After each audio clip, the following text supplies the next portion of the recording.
You ask Tiger to solve. This deals with linear equations with one unknown. The final result is x equals 3. Let's solve it step by step. Simplify the expression. Expand the parentheses. Simplify the arithmetic. Group all x terms on the left side of the equation. Subtract x from both sides. Group like terms. Simplify the arithmetic. Group like terms.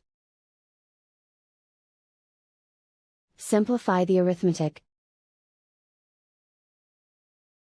Group all constants on the right side of the equation. Add 6 to both sides. Simplify the arithmetic.